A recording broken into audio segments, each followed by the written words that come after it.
Um, Good evening, everyone. Welcome to College Decisions Made, Important Next Steps for Successful Transition, presented by Mickey Roberts in the Chris Wall Center at Framingham State University. My name is Therese Acton Roberts, and I am the center coordinator. We're so happy you are here with us tonight. We'll give you just a moment to make sure you get connected and settled in. And I just want to share some um, logistics. At any moment throughout the evening, you have questions, please put them in the chat, or you can save your questions to ask at the end. Thank you for joining us for this important and exciting conversation about finding about the next steps to make the college transition successful. Before we begin, I'd like to share the Chris Wall Center mission statement. The Chris Wall Center is here to serve our community by providing information for families, educators about the continuum of educational support available to students with disabilities, students who are gifted, and students with unmet needs. The center offers support, workshops, and other programming for family educators and student support professionals, administrators, and advocates in Massachusetts. The center also conducts scholarly research and provides educator preparation and professional development. We are thrilled to be able to offer this incredible educational series to you at no cost to generosity of local business and community members like you. This year marks our 5th anniversary. We actually turned 6 in a couple of weeks. And we launched a fundraising campaign to keep our programs at no or low cost. If you find tonight's session helpful, please consider making a donation to our work. Small contributions add up, and it makes programming like this possible. To date, since last February, we've raised $13,100.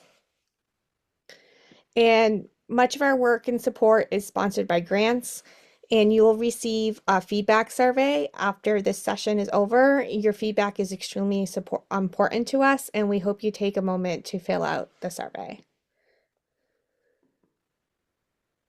Um, just a quick note, tonight's session is being recorded and will be shared on a YouTube channel. If you'd like to speak, please raise your hand feature and you'll be invited to do so during the Q&A session. But if you prefer not to be on camera, you can type your questions in the chat feature and we will read them out loud.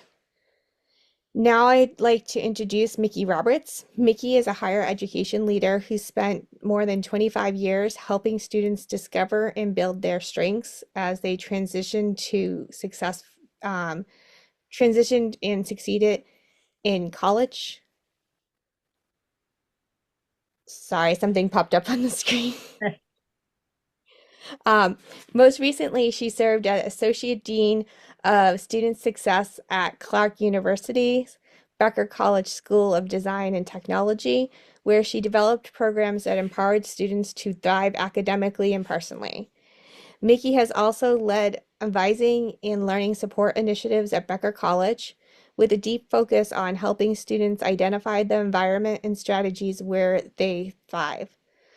With degrees in psychology from Southern New Hampshire University and an MAD in higher ed administration from Northeastern University, she brings a wealth of insight and compassion to these important topics. Please join me in welcoming Mickey. Good evening, everyone, and thank you again for attending this session. I hope you find it helpful. And please don't hesitate to ask questions. There is a lot of information here, and Therese and we've received some of your questions previous to doing tonight's webinar. And some of these questions alone, we could probably do another whole webinar on because there is so much information. And a lot of it is based on your student and your student's needs. And the college of your choice or university of your choice, what they can and cannot provide for you or your student. So, um, I highly recommend if you have a question, please don't hesitate to ask. Okay, so now that you've chosen your college, what are the next steps? So there are four major areas to address before the first day of classes. These classes, Trace, if you want to go to Yeah, slide I'm two, having the same problem I had last time. I'm sorry. There that's it is. okay. There you go. So there are four major areas to address before the first day of classes. Those are academic, your support areas, such as accessibility services, and then medical and housing. All of these you want to make sure you're addressing and getting information and providing information. Usually you can start doing this around, at most schools, around the beginning of June. Most graduations for the colleges and universities around here are anywhere between the second week of May to the third or fourth week of May, depending when they start their spring session. So once they've dealt with graduation and they've been able to kind of close out that spring semester, they're ready to roll and jump into bringing in the new freshman class. So anytime in early June is a good time to get started on these things. So the first one we want to talk about is going to be the academics um, piece of really getting yourself set up and to make sure that the student is ready to go. One of the first things that will happen in June usually is your student will be provided their college email. And once they're provided that, you want to make sure, they want to make sure that they get it set up right away because all the communication that comes in from the college, especially around orientation and different checklists that have to be completed prior to the student starting in the fall, is going to come through their email. Um, Sometimes there's issues with the email, sometimes there's issues with the password. So if that happens, the student will reach out to tech support on campus to help them get that squared away. But they want to be keeping an eye out because that email, and following the information that's coming in that email is going to be extremely important and help set them up for success right through the summer. They will be getting a lot of information on the orientation task and checklist. It will be everything from orientations are going to take place on campus, when they will meet with an advisor to pick some of their courses for the fall. It will tell them when events are going on campus that they need to attend. Um, Most of the time, course syllabus or syllabi can come out anywhere from the beginning of August to the first week of classes. It really depends on the faculty member, but students want to make sure that they're paying attention because sometimes there are preterm assignments. It could be a book that needs to be read, it could be a paper that needs to be submitted prior to the first day of classes. And that information will come from the faculty member through an email. They also want to make sure they can access the learning management system. For some schools, it's Canvas, some it's Blackboard, etc., and other technology like DegreeWorks. And if your student has or will need accommodations, a lot of the schools access Accommodate. And the student before they really get going, wants to make sure that they can access Canvas, Blackboard, accommodate any of these pieces of technology. Again, if there's an issue, there will be a link that is sent to them through their email of the tech support on campus that will be able to help them to make sure they can access all of these things. Because Canvas and Blackboard, that's where the student will see assignments, that's where they're going to see their grades, that's where they're going to see um, if a faculty member might call out for a day or anything like that. So it's really important they can access the learning management system. And it's also really, really important that they save academic dates such as registration, add drop, and withdrawal deadlines. And the purpose is, generally speaking, the first week of classes is when you can add drop a course.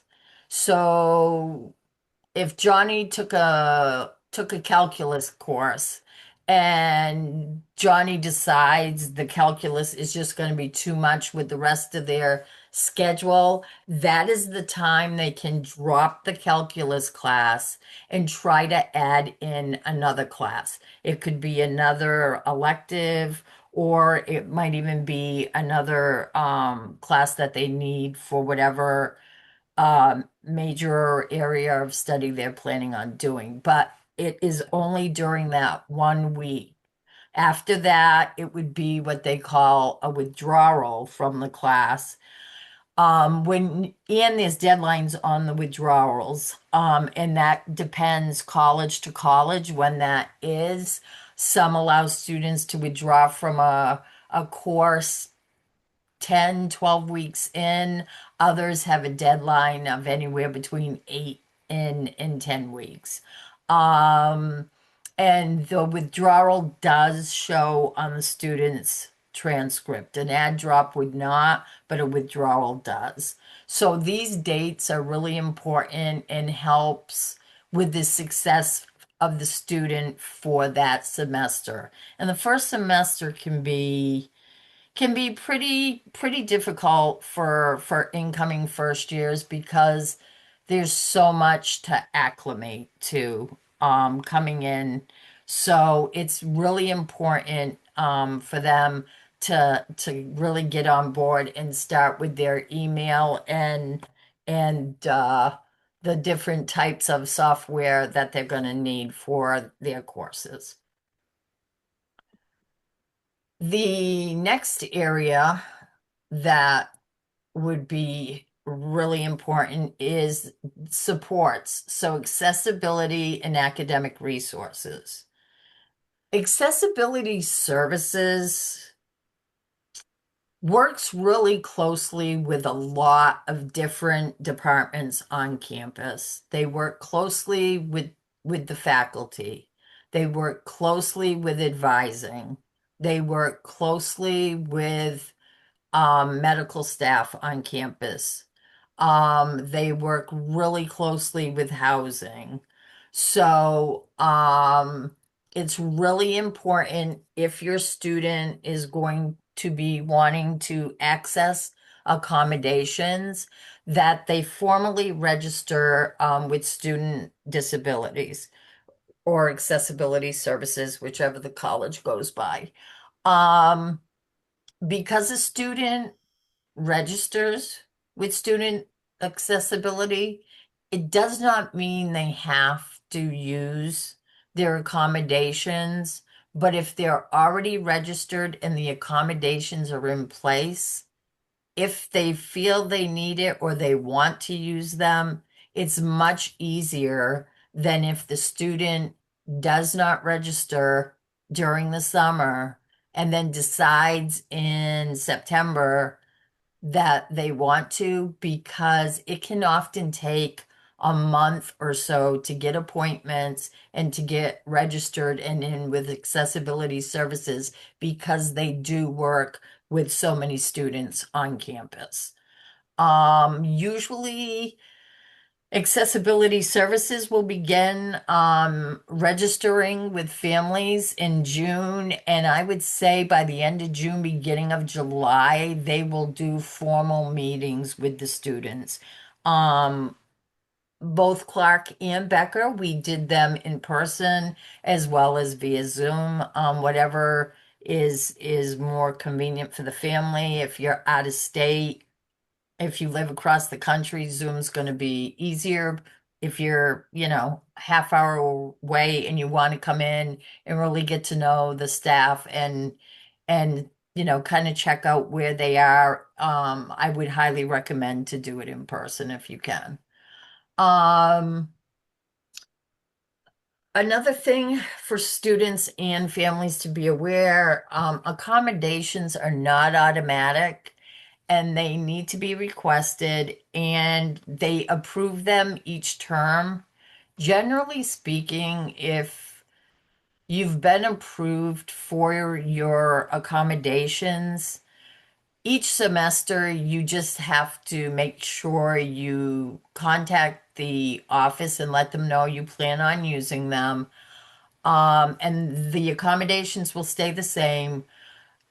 If, however, a new diagnosis comes up within from the fall semester to the spring semester or vice versa, you want to make sure that accessibility services knows and that you provide them the documentation, so that way they can review it with the student and make sure that they're receiving everything they should be, that's going to help them to be successful at the college level. Um, Mickey, can sure. so I'm a new student and Yep. I have my email and I'm all set. I got Yep. my email and I go to the website and I find out the name of the department at my school. They normally have a form on the website or an email. Um, what do I need to submit? Like what paperwork might I need to be prepared to for college? What kind of documents should I be prepared for? Sure. So there's two things or two parts to that question to raise. So some colleges have what we call accommodate, and it's very helpful software that they use, and the student can submit their documentation right into Accommodate, and it just keeps it all nice in one file. Some schools may not have Accommodate or something similar, so therefore they would send it to directly to Student Accessibility Services. The documentation they're going to be looking for is an IEP or a 504 if you've had one in high school or along the way, a neuropsych, a psych eval, any ed testing, any speech and language testing, um, any type of medical concerns, medical diagnoses that can impact the student, um, both in the classroom and outside of the classroom. Any of that type of documentation, you're going to want to make sure you get over to accessibility services as soon as possible. When the documentation comes in, what they do is they start to put a file together. And like I said, Accommodate does it automatically, which is really nice. But they will have the file, so before they even meet with you and or your student, they'll have time to go through, look at the documentation and have a good conversation with you, and to be able to set the student up for success. Um, One of the things that's really important to do while your student is still in high school is make sure that any of the testing, especially the IEP or a neuropsych or anything like that, most colleges want the neuropsych or the psych evals to be within the last 3 years. Some will take it if it's up to five, but most want it to be within the last 3 years. And generally speaking, usually around the end of the junior year or beginning of senior year, the schools know if a student is on an IEP or a 504 that they should be doing a final meeting for the student on the IEP or 504 to help make sure that it is going to transfer over to the college level.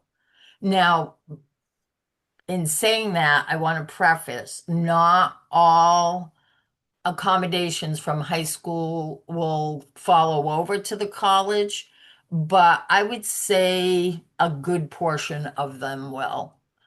So it's really important to make sure that documentation is relevant and is fairly new so that there's no problems with the documentation moving forward. Um, the neuropsychs and the psych eval, we had students come in and it had either been over 5 years or the neuropsych was so old that they needed to have someone outside of the college do it. And it is very expensive. We're talking it can run between $7,000 for a neuropsych, a full neuropsych. So I So mean, I'm not, I just didn't mean to cut you off. So for us to all understand, until your child graduates, yep, your K-12 public school is responsible for evaluating your child and doing an updated neuropsych, and they should have an updated evaluation every 3 years. correct. So if your child's due for their updated evaluation, say January of their senior year, and for some reason your school tells you, oh, he doesn't need to be evaluated, he's almost done with senior year, the response back to your school is yes, he needs to be evaluated. He needs an updated neuropsych because he's going on to college. That should be part of the transitioning plan. So don't let anyone tell you, for your parents or students out there, junior and senior year, that you don't need to do updated paperwork just because you're going on to college. It's all the more important that you have the updated neuropsych and evaluation paperwork at that time, because what Mickey's saying is if you don't have the updated stuff, then it will come out of your pocket and insurance often doesn't cover it. So, but by law, you get this testing free as long as you know that you need to ask for it, is the moral of the story. Right. Exactly. Thank you, Therese.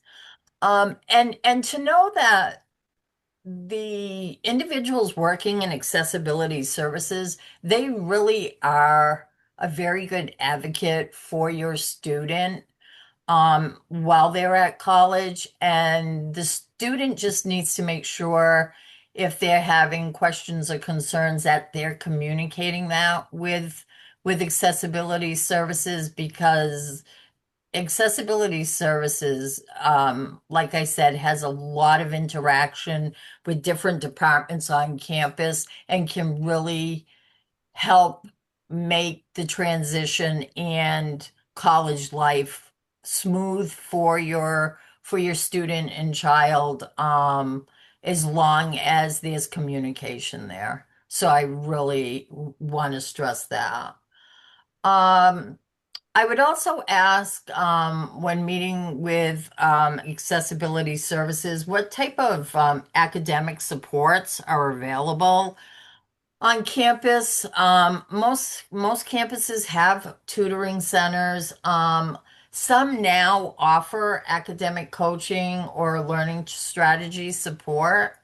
Um, I know at Becker and at Clark, I oversaw the academic coaching and learning strategy programs for the students. And a lot of times students would say, yeah, I'll do it for the first semester or two.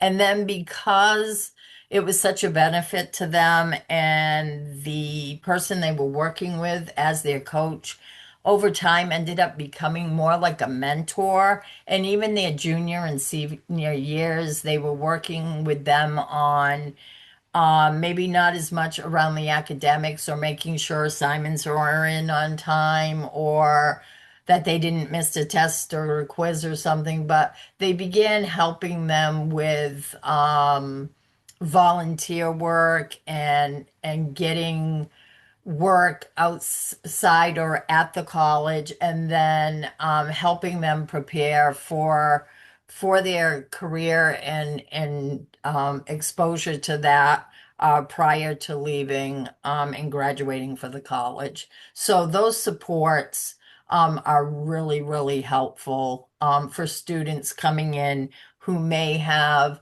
some type of disability or need for accommodations.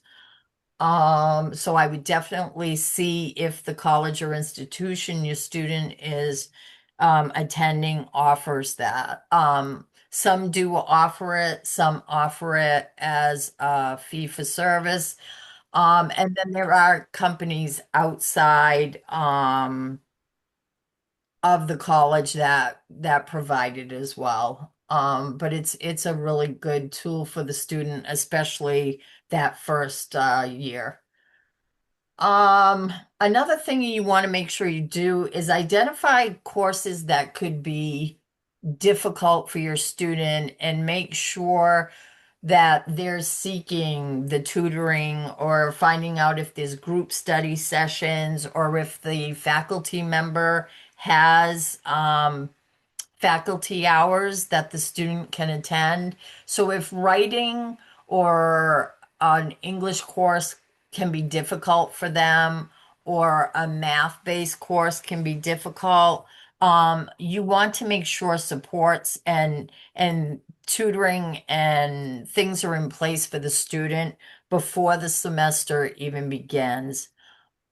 At some colleges I've been at, um, a student can make as many appointments and attend tutoring as much as they feel they need. At other institutions, there's like a limit as to how many times a week the student can attend tutoring for a course to make sure all students who may need that service have access to it, depending on the resources and the amount of individuals they have to provide the services.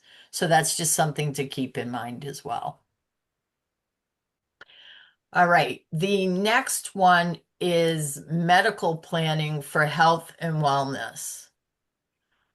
If your student has some type of medical concern, say they have epilepsy, maybe they're visually impaired, hearing impaired, diabetic, anything like that, you want to make sure that one of the resources you reach out to during June and early July is the Campus Health Center to make sure they have documentation that is necessary for them to be aware of the students' needs. One thing too, when the student gets their email and they start getting all kinds of information and about orientation and everything, one of the things that is going to be in the orientation packet is the required health forms, immunizations, or waivers. Um, that the students may need or be required. Make sure if your student needs a physical or needs any of that information, do not wait until June and July to try to get it, because everybody is trying to get that information or to get in for a physical, and it can take months for the student to be able to access that information or to receive a physical. So make sure all of that health information is up to date and readily available to be submitted. Depending on the college or institution, if they do not receive the health forms and immunizations and things like that, it can impact the student being on campus. So I really want, there were a lot of issues with that when I was at Clark and not getting the information, and it really impacts a lot of things on campus for the students. So please make sure that's done ahead of time. Like I said, accessibility services and health services collaborate a lot, because even if it is a medical um concern or need, accessibility services is the one who puts the accommodation in place in collaboration with health services.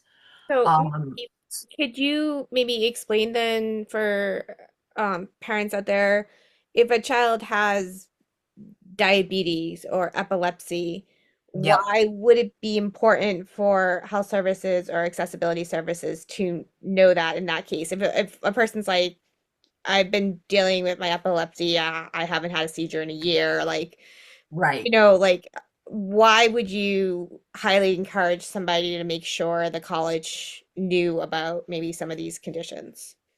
Um, it is really important, and I can give you a couple examples. Um, we did have a student who had epilepsy, had not had any issues or whatever. The stress of being a first year student, for whatever reason, the stress and being on campus away from home, this student did end up having a seizure.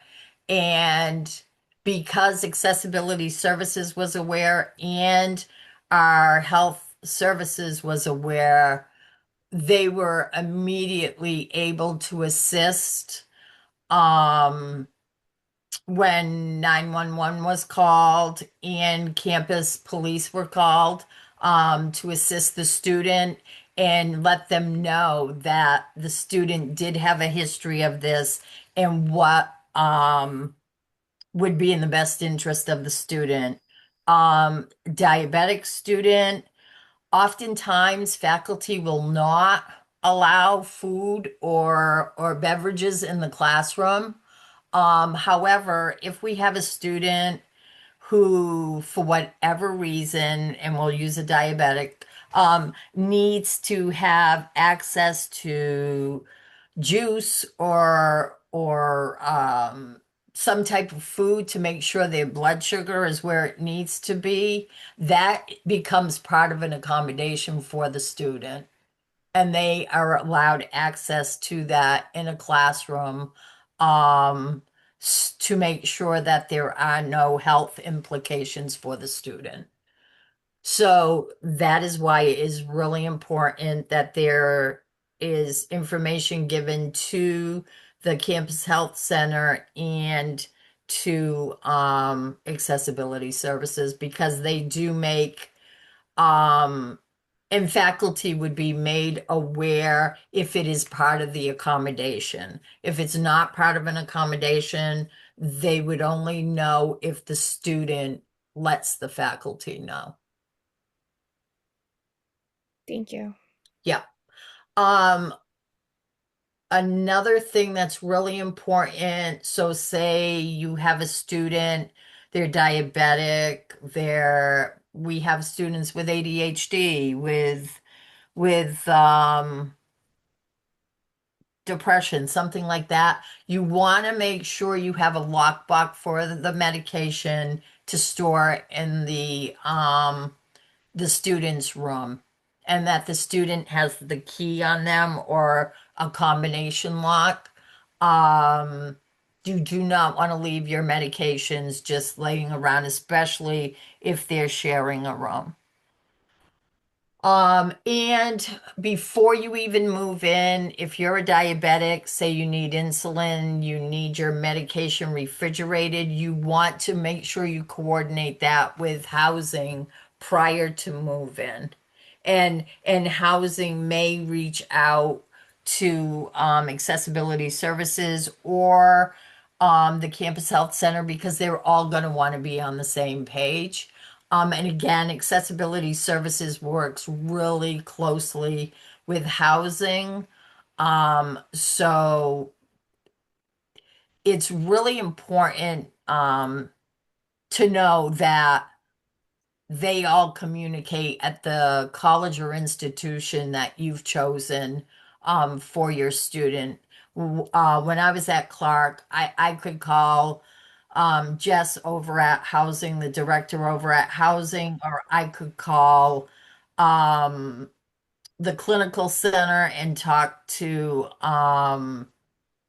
Megan over there or anywhere, and we could have conversations and make sure everything was in place or things were set up if we had concerns about a student. So making sure these departments work closely together and collaborate is really important. Um, just to make sure too, the campuses have campus police. Um, Generally speaking, if there is an incident on campus requiring medical attention, um, 911 is usually called, and the local, so say if you're in Worcester, they would call 911 and one of the ambulance services from Worcester would respond to the call.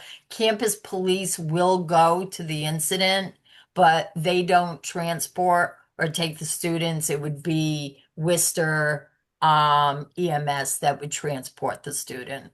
But campus police does show up and is there on the scene. But it is the local city or town where your student is attending college that usually responds to any emergency calls. Okay, and now housing. So, um, as I said earlier, accessibility services works really closely with housing around any type of accommodation. Um, in that email, in the orientation packet, you're going to get housing accommodation forms and you want to make sure you submit them as early as possible. And what this form does is it generally asks, are you looking for a single? Are you hoping to have a double, a triple? Um, what are you looking for housing? What do you need for housing accommodations? And the decisions on what the student will get as far as housing is based on documentation and availability. Um, and as I said before, most campuses I've worked on, singles are are very limited and are based on documentation and severity of the needs of the individuals requesting the singles. Um, I want to stress that, say your student and another student met during um, an orientation when you were out looking at colleges. They hit it off. They've been emailing each other and talking, and they decide they want to double and they want to room together.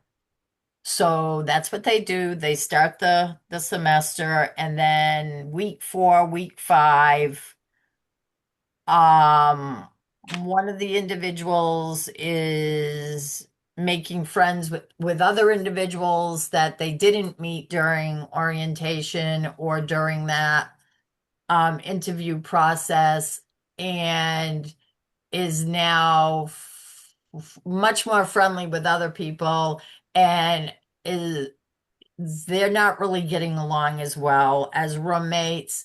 And one of them decides they want to change their housing situation. It is very, very rare that a housing situation can be changed during the semester.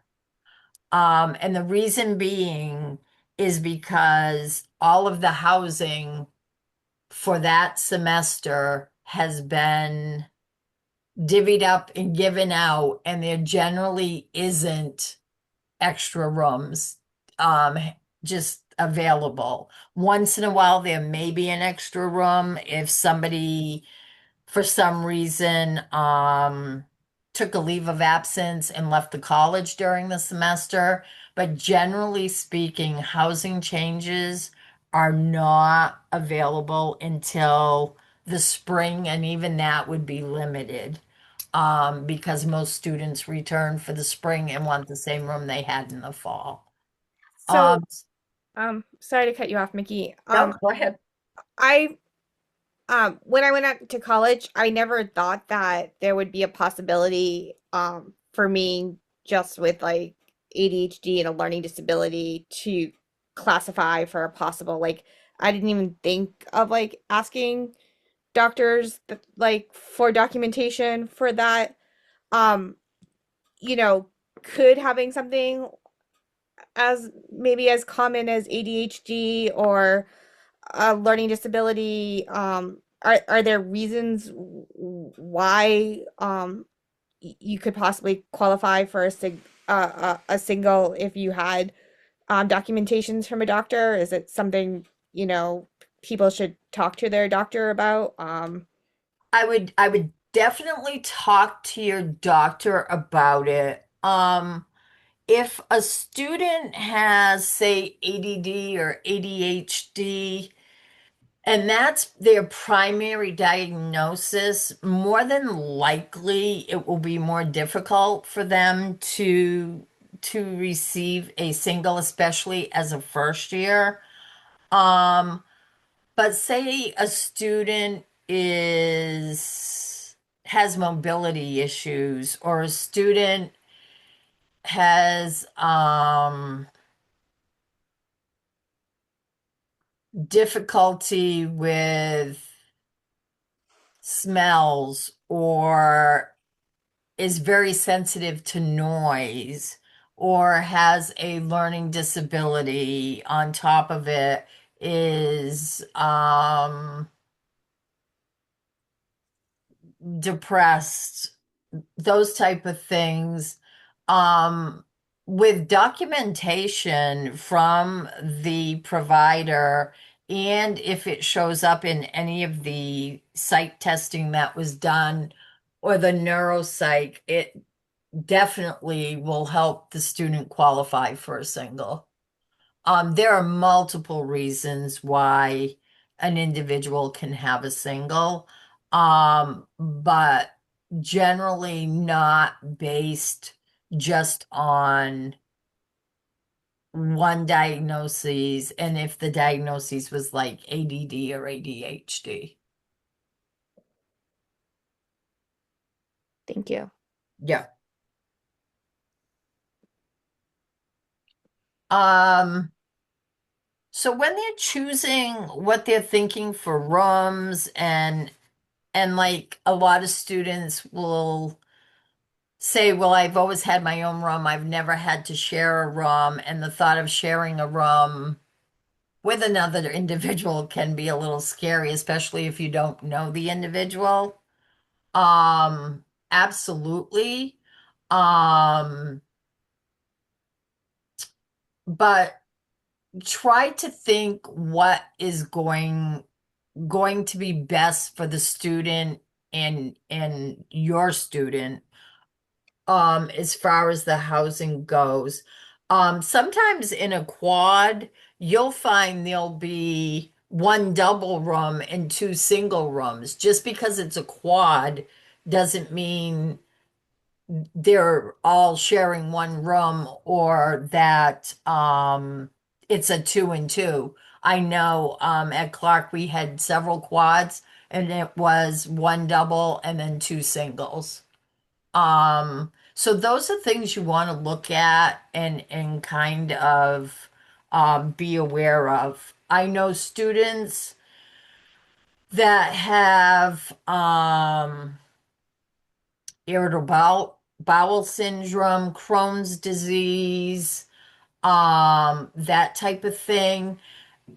Having a room with their own bathroom is really important.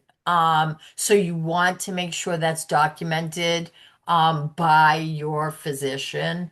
Um, and how they word I hate to say this, but the wording also, um, if the physician writes in so and so is requesting a single due to whatever, it doesn't make it sound like the physician feels that it's totally needed. Whereas if the physician states it is required due to A, B, and C, that for the student to be successful at the college level, they need to have a single in order to meet the needs of their current diagnosis. That has more emphasis and more that it's a need and not a want. So I just want to put that out there as well. Um,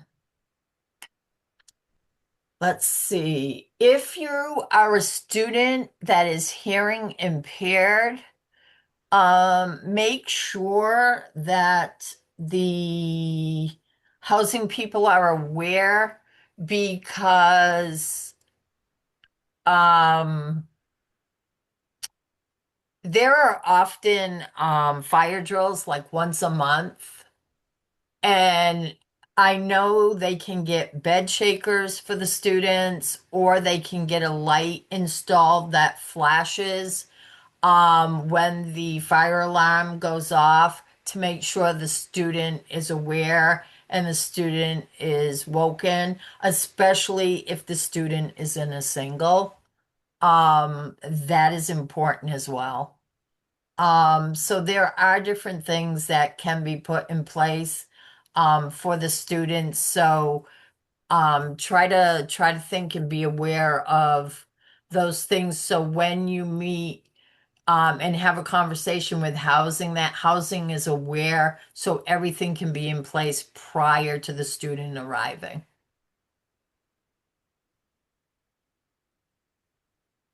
All right. And last, the big takeaways on this are start early because most of these things take longer than you think, and it's because of the volume of students that the different departments are trying to work with. There's vacations, there's different things that come up. There may be trainings, there may be meetings for staff and faculty, so things can take longer.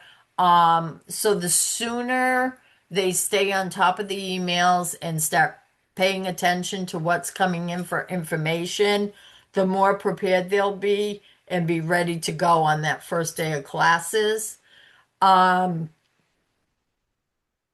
Generally speaking, at least the accessibility services that I was involved with and oversaw, um, when we're meeting with the student, we're more than happy for the parent to attend. Um, but it's really important that the student start to take the lead in talking with the different supports on campus and the different departments, um, because things are going to come up and parents are not going to be there or be around, and the student needs to be able to express their needs and get to talk to these individuals so they can get the help they need. Um, and especially academically, very seldom will a faculty member talk to a parent. Um, you may get somebody from support services that will talk with the parents, but generally speaking, faculty want to deal directly with the students. Well, can you maybe explain that to some of the parents and the students on about like FERPA and Right. like the fact So, that parent we can't actually talk to the parent unless right. Right. So there are two different forms that the students will need to sign. One is a FERPA form and one is a HIPAA form. HIPAA is around the medical, and that's just basically stating that the medical information provided is confidential and it's not to be shared. Um, and for example, if you send information to accessibility services, even if there's a medical diagnosis in there, they cannot share that documentation with Campus Health Center. The Campus Health Center has to receive their own information. There is no sharing of documentation of any kind when it comes to medical or accommodations or neuropsychs or anything like that. Each department has to have their own information. FERPA is something your student can sign, but even then, it's very limited. On FERPA, they can either sign and give permission or decline permission for the parent to have any acknowledgement of anything to do with them academically on campus. But even if the student signs it and says, sure, my parents can have some information, faculty are still not going to share um, test grades, grades in general, if your student's showing up, if they're not. Faculty will reach out to student affairs, academic affairs, accessibility services. They'll reach out to different departments on campus for us to get involved and to address issues with the student.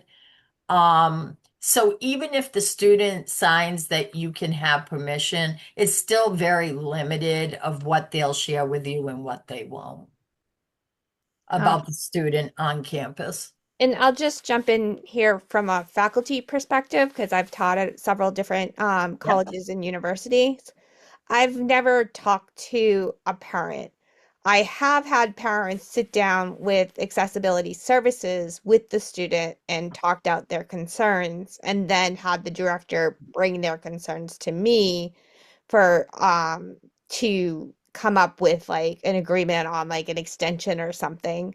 Um, if me and the student weren't agreeing before. So like they brought the parents in and then I've had like, like I would say not quite mediation, but like mediation level, like accessibility services acting as like a go-between. Uh-huh. But as a faculty member, it's just really important for students to come and talk to their their um, their faculty, not just rely on accommodation forms coming over from accessibility services to, take time to meet in the office to try to maybe explain how their disability might impact their participation in class or the Yeah. way they write papers or how they concentrate for tests. Like explain it a little bit more in context so the faculty member can help them. Like I've had a student recently explain to me that she has trouble understanding written directions. And she did this after emailing me 3 times for the same question of the assignment. And at first I was just like, what's going on here? But when she said like she has trouble, I'm like, oh, okay, this is making more sense. How else can I explain this to, her? And that led me to like making a quick video like of me explaining it instead of her reading the written directions because she said she had trouble with reading written directions. I don't know if the video helped, but it helped me knowing that what was going on. And so as faculty, we can only help the more we know. Accommodation forms are are pretty standard. They just list the accommodations. They don't give us the why. We can't put it in context and we can't adjust our teaching styles.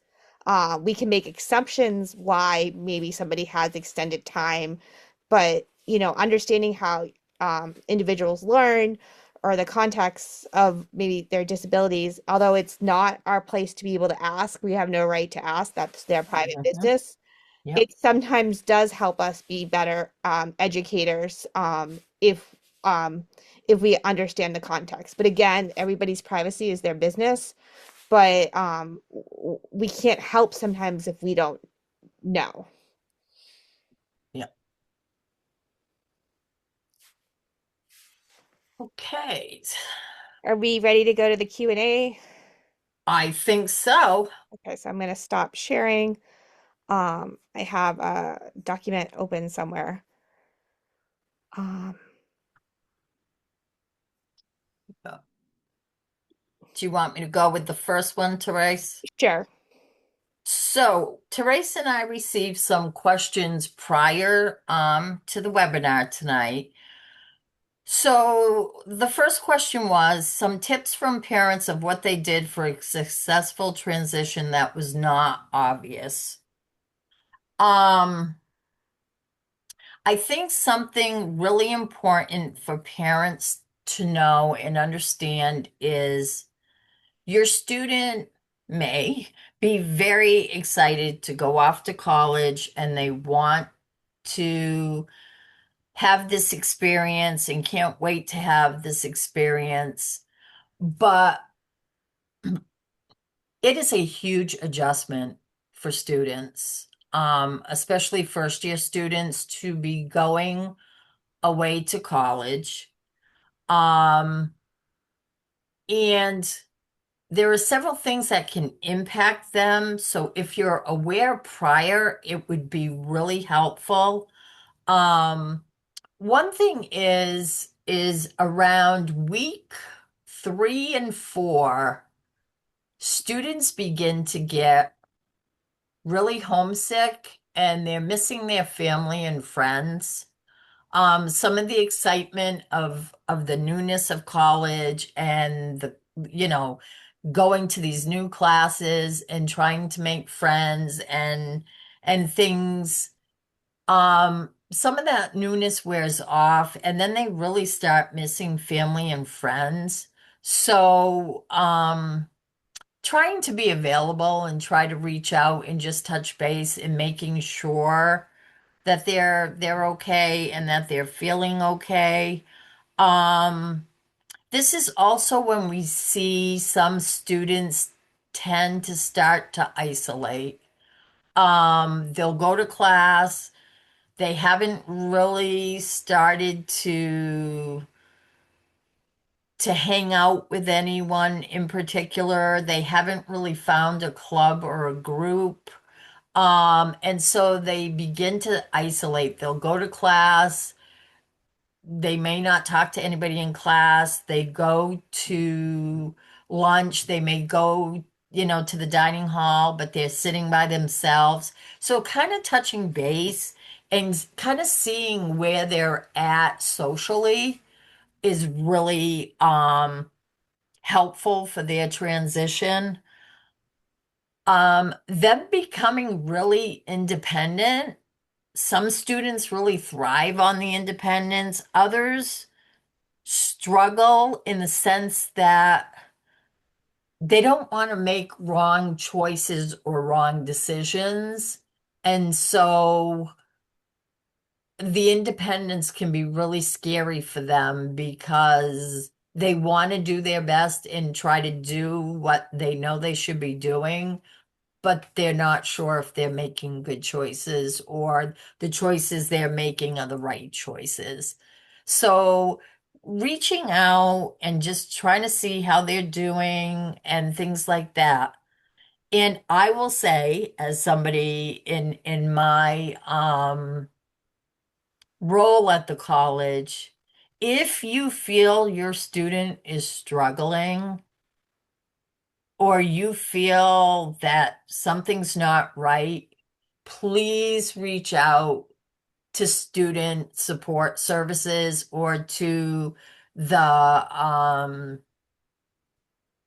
student affairs side of the house and let us know your concerns because we have ways of checking in on students. We can call housing, have them do a check. What have they noticed on the housing side? We can reach out to faculty. Are they attending classes? Are they handing in their work? What are they doing? But just to be a little proactive because they are still going to need a little assistance the first semester acclimating. Acclimating, I want to say, is one of the hardest things for the students, even if they feel like they are raring to go, ready to go. Acclimating to college is difficult for the first year freshmen. So that would be my comments for that question. Um, we had some questions here, and I think I just touched upon them. Tips for talking to your professors about accommodations. My suggestion as a professor is either to set up an appointment for their office hours, drop by their office hours, send an email saying you want to talk. If the student feels comfortable just staying after class, Yep. don't this goes to another question, is how does the communication usually work between disability services and a professor? So the student goes to disability or accessibility services and does all the paperwork. They approve them.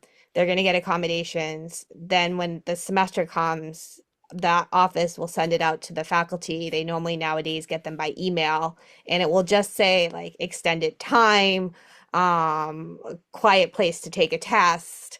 It doesn't say, it just kind of has lists like the accommodations and modification or time and a half on test or something like that. Um, but um, if I get one of those and it says like extended time on paper, that's broad. Like that doesn't mean like, is that like a week, forever, a year? Like, so like Right. that's a conversation me and the student needs to have. Like, you're gonna get extended time. What does that mean? I'll give you 2 weeks. Here's the deadline. But if the student doesn't come to me, I can't have that conversation. So the student really needs to go to the professor and talk to them about how the accommodations that they've been approved of are going to work in that class. Um, Right. And generally speaking, Therese, if it's for testing quizzes, it should say that they're receiving either time and a half or double time because that's the most they can get. It also should state in there whether the if the college or the university has a testing center, whether or not the student is taking the test at the testing center or with the faculty member. And the faculty member needs to know, generally speaking, at least 48 to 72 hours ahead of time. Because if it's with the testing center, the faculty member has to make sure that test or quiz is over at the testing center so that they have access to it. So when the student comes in during that class time, that it's already there. yeah. So these are all questions that like it's more than just getting the piece of paper from disability services. Students Correct. should be talking to their faculty about that.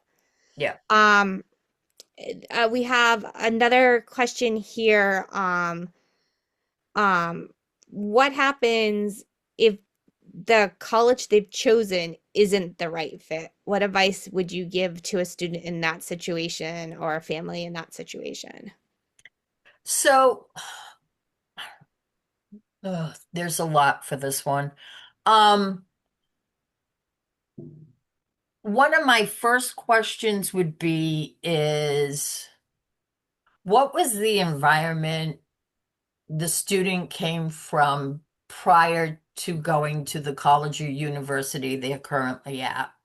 Like, were they at a school with maybe 2,000 kids, but now they're at a college with 20,000, 30,000 students? Were they more comfortable at a school the size of 1,000 or 2,000 kids versus 20, 30,000? Um, Another question I would have is when the student is choosing a college or university, size does make a difference, especially if the student has multiple needs, whether it's medical, learning wise, or diagnoses. Um, Smaller schools and colleges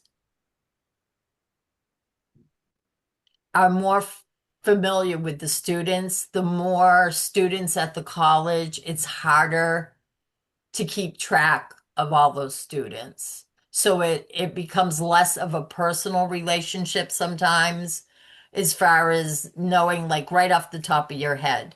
Like I could have students reach out to me and I didn't even have to go to their files when I was at Becker because I knew exactly who the student was. I knew off the top of my head what the accommodations were, and I knew how to address it right then and there. When I went to Clark, there was a much larger population over at Clark, and there were a lot more students receiving services. So, unless the student made a point to come to the office or to reach out to my staff and things, I may not be as familiar with that student.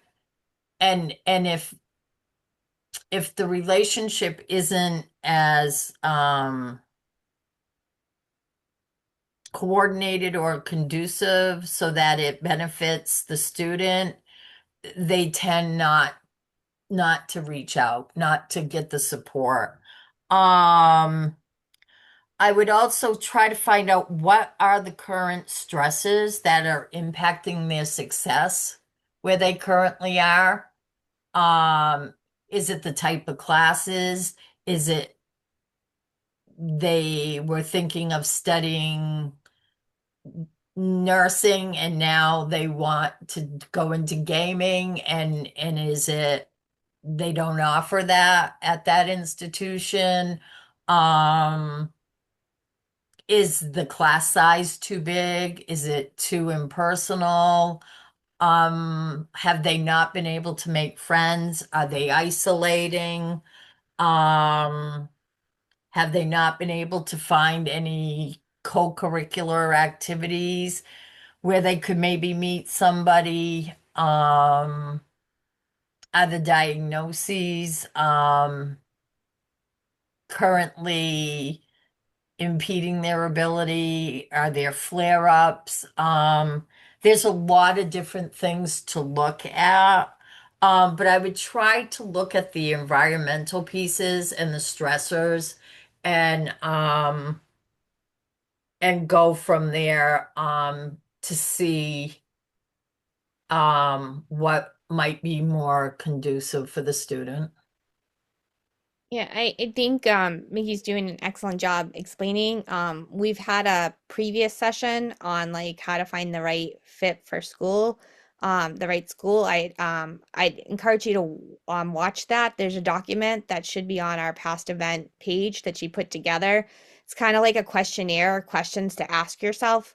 So that could help you as you start to maybe look at transferring to different schools, what the types of schools you might be looking for. So I highly encourage you to check that out. And if you don't see where it is, just email the Chris Walsh Center at framingham.edu and we can get you a copy of that. Mickey, we have another question that is a little bit specific, but you have a lot of experience in this area. My kiddo is high functioning autism and ADHD. How do I find the school that helps his with needs? What kind of schools would you look for with a student with that learning profile? Oh. Um, I have worked with a lot of these students. I would say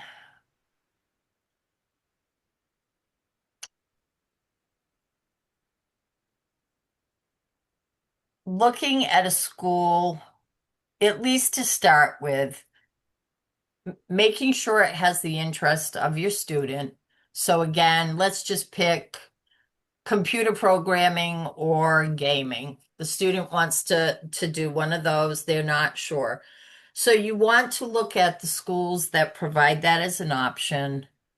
I would say if the student tends to stay to themselves, has a very select group of friends, um, finds social environments really anxiety provoking, I would lean toward a smaller college or university to begin with. I would look for a college or university that provides some type of academic coaching or learning support for the student. And the reason I say that is because if the student begins to struggle, starts to isolate, is really having difficulty making friends, is eating alone in the dining halls, that type of thing. If there is some type of coaching program or learning strategy program, something on that idea that provides extra support to the student, the relationship the student builds with that mentor or coach can help them and guide them through what they're going through and what they experience at the college and will give them the extra support they need while they're acclimating. Because acclimating for that population of student is very difficult for them. And I find that a smaller environment makes it easier for them and it makes their even though there's change and things change from day to day at a smaller college or institution, so like Becker, Therese was at Becker, I was at Becker.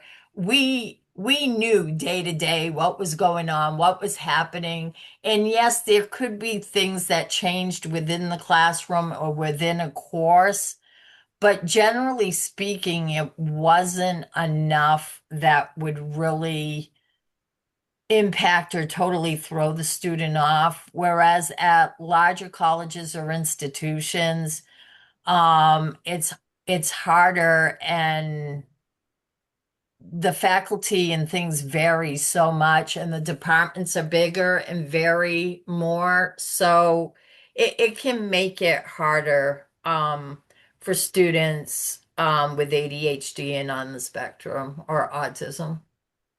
I think Mickey brought up a lot of good points. We had an event a couple of years ago where we screened a movie. It was called Autism Goes to College. It looks at, I think, the University of California, Berkeley. I do correct me if I'm wrong. I'm not 100% what college it looked at, but it looks at a college that has a high autistic population of students at their school, and it kind of follows them. But it's an interesting watch to hear autistic people talk about their transitions. Some of them used accessibility services, some of them didn't, and they And had yeah. reasons why. I highly encourage you to check that out. Um, who's better to talk about an autistic person's experience than an autistic person? So I would definitely check that out. And if you can't find access to it, reach out to the Chris Wall Center and we can see if we can help you out getting access to it. Mickey, another question we have here is what is the most challenging thing for freshmen in college? I have my opinion on that, and I'll share and I'll let you go. Next, I think for anybody their first year in college, I think one of the hardest things to do is to find their people. Hmm. Find your people, you know, that in making that connections, you might need to put yourself out there, you might need to let your guard down. But I think a big success in college transition is the ability to find your people. And if your child might have had some um, social skills that you worked on through like their K-12 career, they might need help and guidance on how to find their program. And Mickey mentioned something in the last session when choosing colleges to see what co-curriculars they have, because they might not find their people in the classroom, but they might be groups. So there might be things when you're looking at finding that right choice for that college to see where your student or where the student sees themselves. So if the student liked the marching band, does the school have a marching band? Is there a drama club? Is there a gaming club or esports club? You know, are there places where they can find their people? Is there a Black Student Union, a disability awareness club, like things that get them excited, that build their interest, that will encourage them to come out of their out of their dorm room and do something so before they self isolate. But I'll turn it over to Mickey. That's just my 2 cents on that. Yeah, that would have definitely been one of my top ones to race. The other one I would say that I've seen students really struggle with is having 4 or 5 courses and not being able to keep track of the syllabus. Um, and what courses, what they need to be doing for each course. And some of their classes may be Monday, Wednesday, Friday. Some may be Tuesday, Thursday. Some may be one day a week. And some of the students really struggle having to structure that for themselves. Because right now, when a lot of students go to class, the teacher is telling them, okay, don't forget this assignment is due, in 2 weeks, or don't forget you need to do this reading tonight. We're going to discuss it tomorrow in class. That generally doesn't happen at the college level. They're given the syllabus, they're expected to go through the syllabus, look at what the assignments are, look when the testing quizzes are, look at the deadlines, um, and then be able to do that. And they may have 2 or 3 test or quizzes due on the same day. And they're like, oh my God. Now, if that occurs, if they reach out to student affairs or student accessibility services or somebody, sometimes if there's 2 or 3 in one day, we can help advocate with the faculty to try to get one of them to let them do it either the next day or something like that, but it's hard because they don't want students giving out all the information on the test or quiz. But we have been able to do that. Um, And there could be big papers and assignments all due on those the same days as well. So the students really struggle with that because they need to be able to structure their time and to make sure they can get these assignments done for when they're due or even before they do. Faculty will always take it early. Um, but to get them done, and I've seen where students can really struggle and crumble when they don't get an assignment in on time, so they just don't hand it in.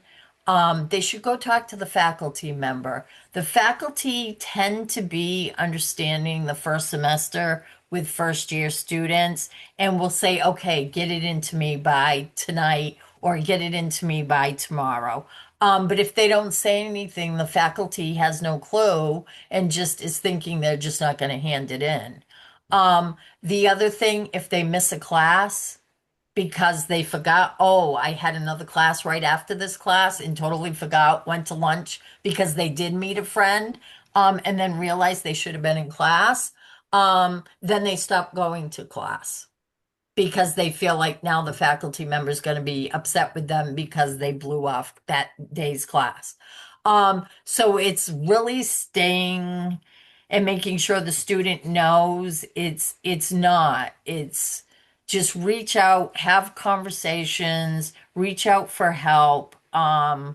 And that's why I say it's really important if there's some type of coaching program or a learning strategy program because they can help the student making sure and following them during the week. Like, what do you have for assignments this week? What are you currently working on? Did you submit those assignments? And it's just really helpful for the student. Um, Yeah, and I highly encourage your students not totally to rely on Canvas for all their deadlines to actually take their syllabus and whether they want to put it on a paper calendar, a whiteboard calendar, or electronic calendar. Everybody has their different preferences. Some people do better if they write it down, it kind of sticks in their brain. But if you use electronic calendars, you can set alarms and reminders. By mapping out your whole semester, you can kind of see it right there and know where your high stress periods are that you might have multiple tasks or papers right there. Just keeping the syllabus open in their individual things, you don't see it. So Right. um getting students to have a plan about how they're going to manage that, and that's something as your grown-ups or your or their grown-ups or your parents, you can and you can talk and you can even show them how you balance your calendar. So if maybe, senior year you want to let off the wheels and have the student balance their own calendar a little bit more. I know with my kids that I'm like telling them everywhere they need to be and when they need to be it, like get them used to balancing their own calendar. That's kind of important. They should not only be putting their I'm working right now with 5 students this semester in the Criswell Center, and 4 of them are freshmen. And I've asked them several times, like, what's your class schedule? I'm like, I don't know. Like, they don't know it. They have to like check and refer to their paper every time. And so getting them to be like confident and be like, when do you have class? When is your RA shift? When, because I'm facilitating some of their internships, like, making sure that they have like none of them had like a calendar with their schedule printed out. And that's what I sent them all back to do, is to go make me a calendar with their schedule printed out, like when they have class, when do they have their RA's hours, so that we could look at it together and we could decide when they could work in the center. They should have something like that. They shouldn't try to keep it all in their heads. That's really important. Let's see if there's does anybody that's online have any questions? I think I have one more question here. It's a little specific, but I'm sure you have some advice. It says, how do I convince my son to give college a chance and not fear bullying to occur at school?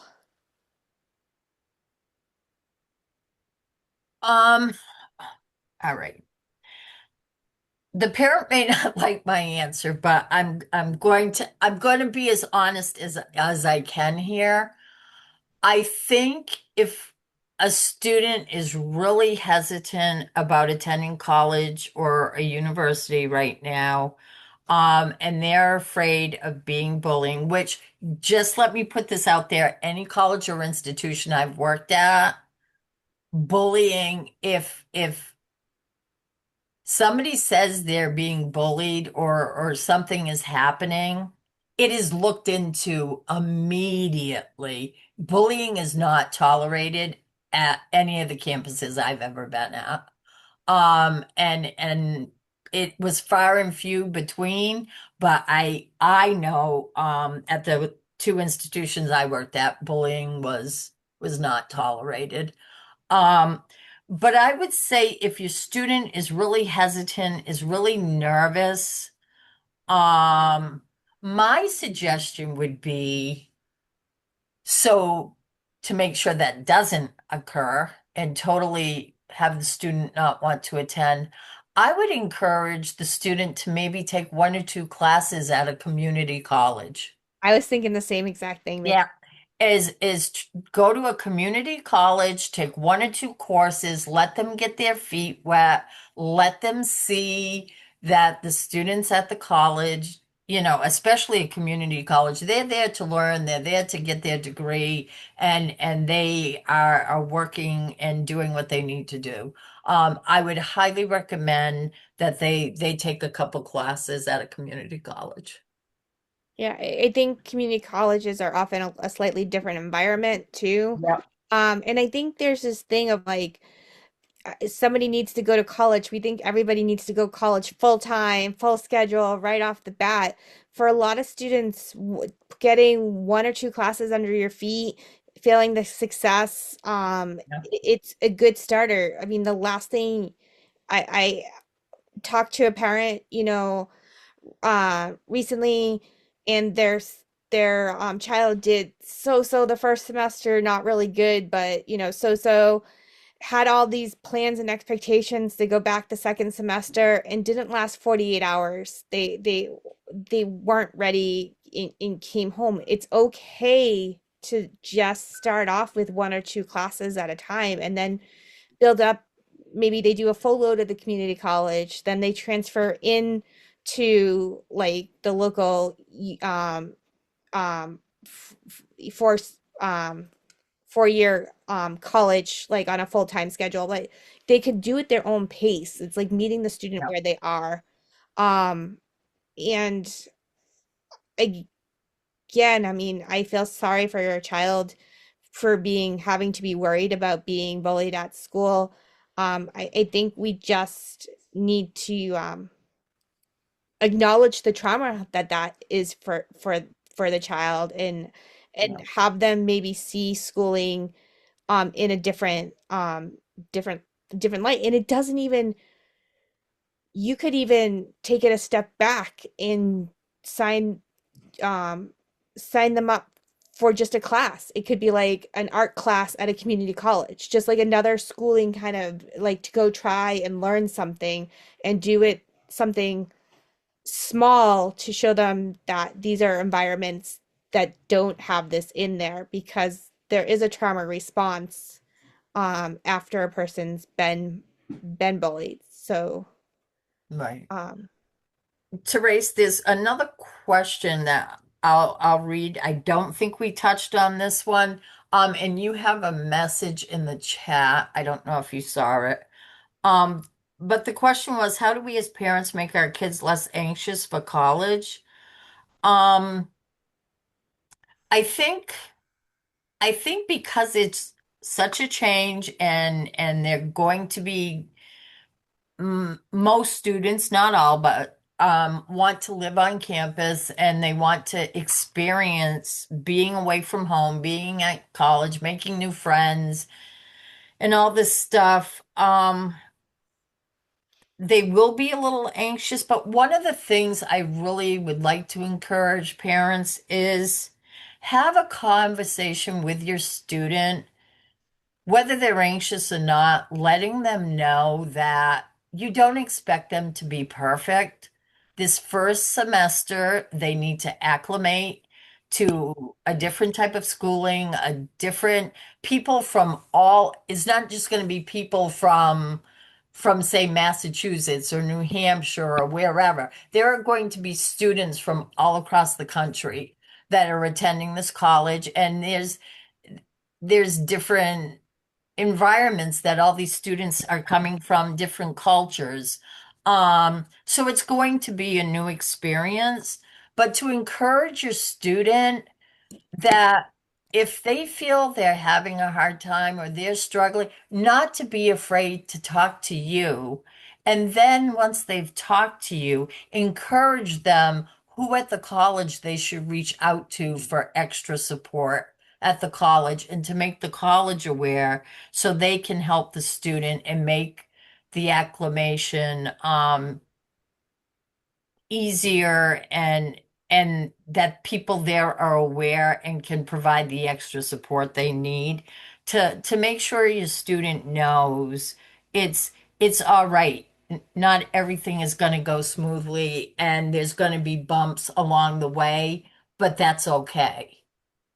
And that they if they can just, be honest and keep you in the loop about that then you can help guide them in getting the support they need that will help them be successful. Thank you, Mickey. I think we've gone through all the questions, I think, on our side. Dara, Lucy, Leslie, iPhone number 8, do you guys have any additional questions? You can unmute yourselves and just ask if you like. Um,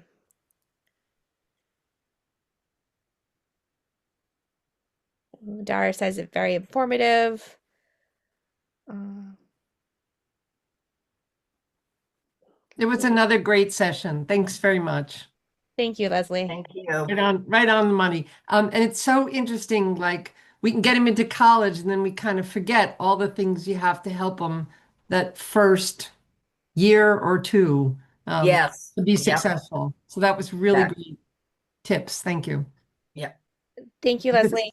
It's really expensive when they fail. Well, Yes, it is. that's all the more reason why it's okay for them to go and try one class at a community college. You want to make sure they're ready and they can build on their skills. We don't want to set them in a situation where they don't have success because then trying to get them to go back is going to be Really even hard. challenging. My other tip is to take a class in the summer of their junior year at a community college to kind of see what college learning and studying is like, Right. or even all through high school, attend a drama program at a college and stay there for a week. And now you're living in a dorm, having to remember to carry your shampoo down the hall, get up in time to make breakfast and get there. It's all those little things about living on a campus that might be beneficial to have some practice.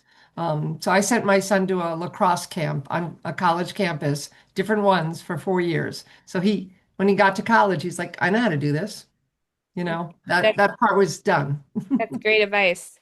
Dara and Lucy, you asked about the slides. You'll actually get this recording. It will probably go out Friday, if not on Monday.